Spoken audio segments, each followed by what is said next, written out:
Assalamualaikum warahmatullahi wabarakatuh. Hello everyone, saya Rahma Fuadi akan menjelaskan mengenai salah satu materi sejarah Indonesia 3. I present about Sumpah Pemuda 28 Oktober 1928.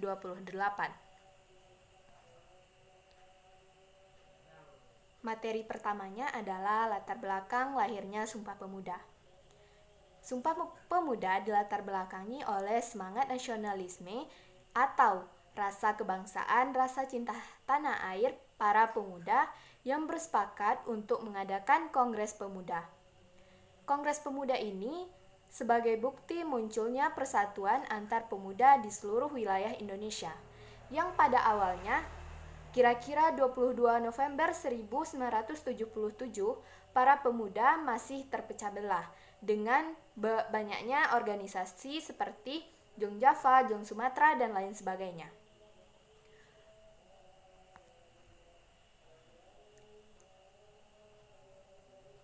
Lalu, para tokoh dan aktivis pergerakan pemuda, terutama Jong Java dan JSB atau yang sering disebut dengan Pemuda Sumatera, ikut dalam politik debating club.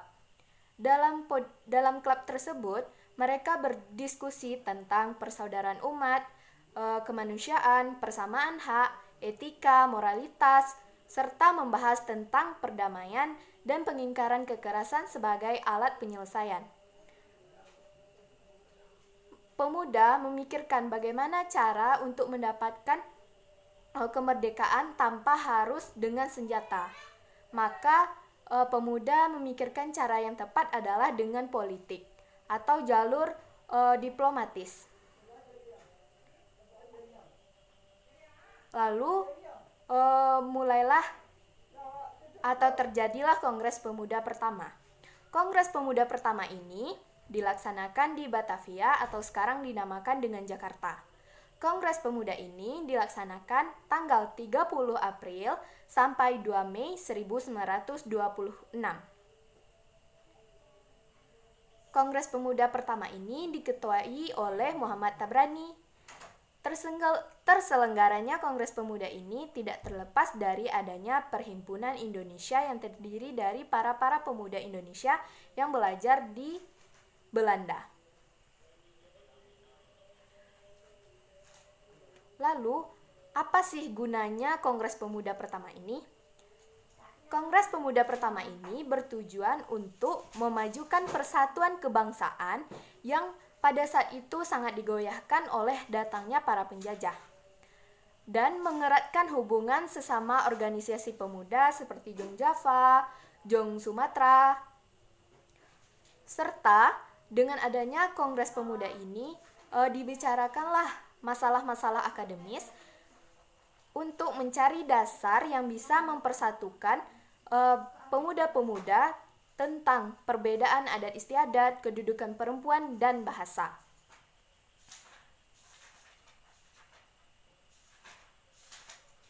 Nah, hasil dari Kongres Pemuda ini yang pertama adalah mengakui serta menerima cita-cita persatuan Indonesia. Yang kedua, hasil utamanya adalah terciptanya usaha untuk menghilangkan pandangan adat dan kedaerahan yang kolot. Maksudnya, yang dulunya organisasi pemuda hanya bersifat kedaerahan saja, maka dalam Kongres Pemuda ini pemuda harus disatukan di dalam suatu wadah. Lalu terjadilah Kongres Pemuda kedua yang dilaksanakan 27 sampai 28 Oktober 1928. Penyelenggaraan Kongres Pemuda ini hari pertama dilakukan di Gedung Katolik Jongelingenbon atau yang Gedung Pemuda Katolik, dan hari kedua dilaksanakan di Gedung Osjava yang sekarang berada di Jalan Merdeka, Medan Merdeka Utara nomor 14. Selanjutnya, panitia-panitia pada Kongres Pemuda. Yang pertama adalah ketuanya Sugondo Jojo Puspito dari delegasi P3I. Yang kedua adalah Wakil Ketua RM Joko Marsaid dari delegasi Jong Java, Sekretarisnya Muhammad Yamin dari delegasi Jong Sumatera Bon, Bendaharanya Amir Syarifuddin dari delegasi Jong Bataksbon, Pembantu pertama Johan Muhammad Chai dari delegasi Jong Islami Tenbon, Pembantu kedua R. Kaca Sungkana dari delegasi Pemuda Indonesia, Pembantu ketiga RCI Sendok dari delegasi Jong Cilebes, Pembantu keempat Johannes Lemena dari delegasi Jong Ambon, Pembantu kelima Muhammad Rohani Suud dari delegasi Pemuda Kaum Betawi. Selanjutnya yaitu tentang nama-nama peserta Kongres Pemuda. Di sini banyak sekali peserta-peserta dari berbagai organisasi pemuda dari Indonesia, seperti dari Sumatera, Jawa, Ambon, Betawi. Nah, di sini saya menampilkan foto pada saat foto peserta Kongres Pemuda tersebut.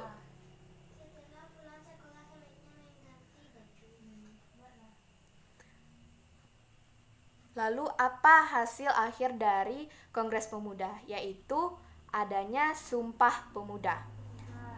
Seperti yang telah kita ketahui atau bahkan kita telah hafal semuanya tentang isi Sumpah Pemuda.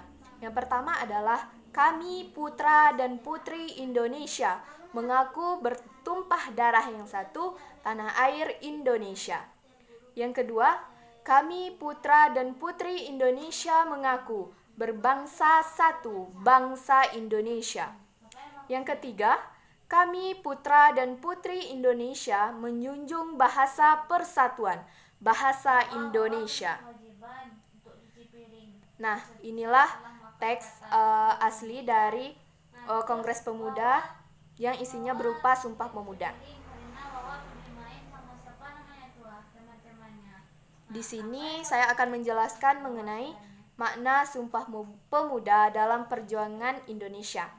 Yang pertama adalah peristiwa Sumpah Pemuda ini adalah pernyataan akan keharusan berkelanjutan atau kontinuitas dalam perkembangan nasionalisme atau semangat kebangsaan, semangat cinta tanah air kita yang tidak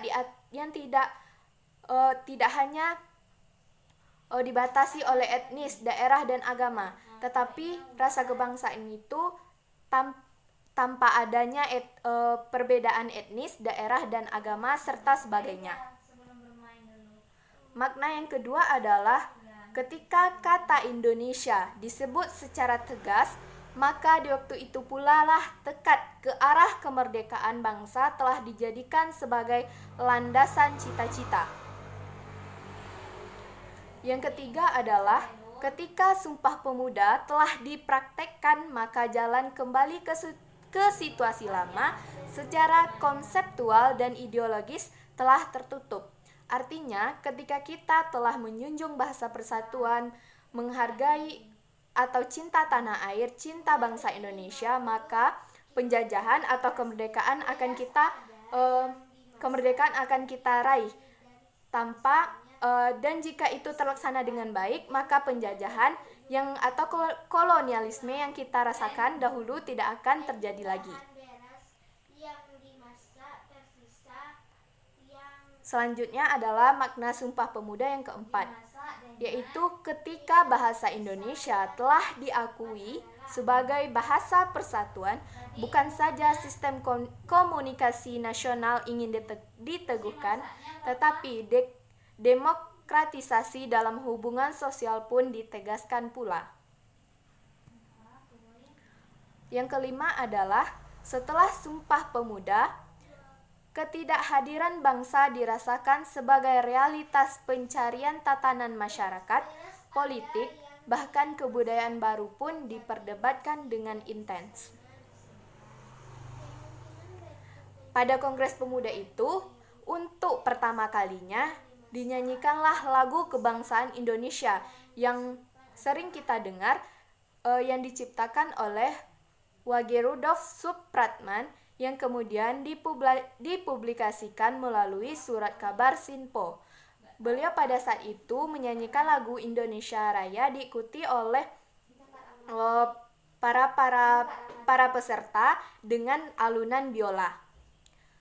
Selanjutnya, berdirilah Organisasi Indonesia Muda pada tanggal 31 Desember 1930 di Solo.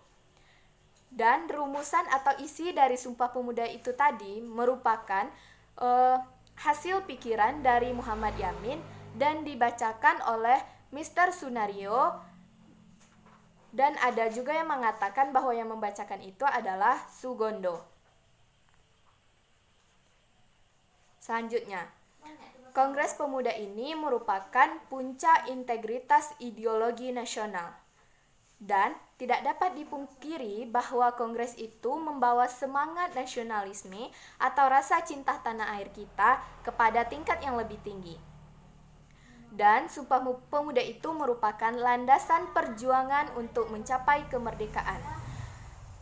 Sumpah Pemuda ini dijadikan sebagai awal untuk mencapai kemerdekaan Indonesia. Nah, karena Sumpah Pemuda itu tercetus atau lahir tanggal 28 Oktober 1928, maka setiap tanggal 28 Oktober setiap tahunnya kita merayakan atau memperingati Hari Sumpah Pemuda. Mungkin hanya sekian yang dapat saya infokan. Terima kasih apabila telah menonton dan semoga bermanfaat. Assalamualaikum warahmatullahi wabarakatuh.